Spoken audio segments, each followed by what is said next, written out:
செங்கல்பட்டு மாவட்டத்தில் மட்டும் சுமார் 4 டன் கஞ்சா போதைப் பொருட்களை எரிச்சு அழிச்சதா விளம்பரம் தேடியிருக்கு ஸ்டாலின் அரசின் ஏவல் துறை. விளம்பரத்திற்காக இந்த செய்தியை வெளியிட்ட காவல்துறைக்கு மக்கள் சில கேள்விகளை எழுப்பியிருக்காங்க. பதில் சொல்லுவாங்களா? ஒரு மாவட்டத்தில் மட்டும் 4 டன், அதுவும் வாரத்தில் மட்டும் 833.5 கிலோ கஞ்சா பிடிபட்டு இருக்கிறது பெருமையா, நிர்வாக தோல்வியா? ஒரு மாவட்டத்தில் மட்டும் இவ்வளவுனா தமிழ்நாடு முழுவதும் பிடிபட்ட போதைப் பொருட்கள் எவ்வளவு? தமிழ்நாடு முழுக்க பிடிபடாம கோட்டை விட்ட போதைப் பொருட்கள் எவ்வளவு? கோயம்புத்தூர்ல 6ஆம் வகுப்பு பள்ளி மாணவர்கள் புத்தக பையில கஞ்சா புழங்குற அளவுக்கு போதைப் பொருட்கள் புழக்கம் தலைவிரிச்சாட காரணம் யாரு? சோதனை சாவடிகளில் நடத்தப்படுற சோதனைகளையும் தாண்டி போதைப் பொருட்கள் குக்கிராமங்கள் வர புழங்குறது எப்படி? சோதனை சாவடிகளில் முறையான சோதனைகள் நடக்கிறது இல்லையா? இல்லை லஞ்சம் வாங்கிட்டு போதைப் பொருட்கள் கடத்த உடந்தையா இருக்காங்களா? தமிழ்நாட்டில் போதைப் பொருட்கள் தடுப்பு பிரிவுன்னு ஒன்று செயல்பாட்டில் தான் இருக்கா? போதைப் பொருட்களை தடுக்க அமைக்கப்பட்ட குழுவின் செயல்பாடு பற்றி வெள்ளை அறிக்கை வெளியிட முடியுமா?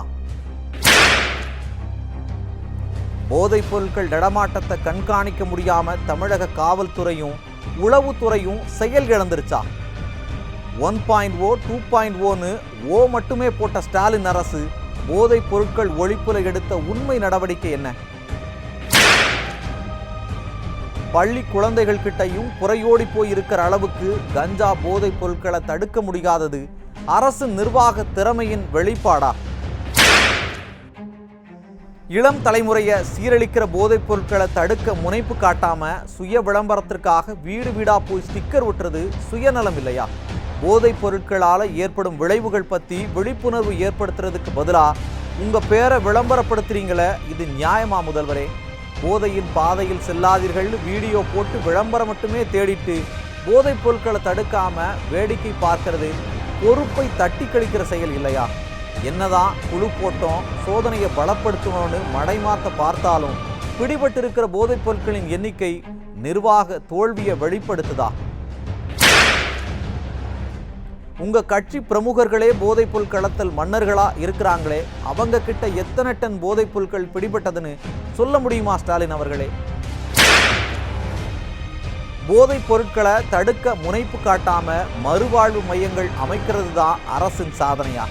போதைப் பொருள் ஒழிப்பு வெறும் விளம்பரங்களால் மட்டும் சாத்தியமில்லை.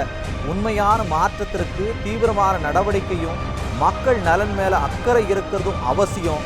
அது ஆட்சி மாற்றம் வந்தா மட்டுமே சாத்தியம்னு மக்கள் புரிஞ்சுக்கிட்டாங்க.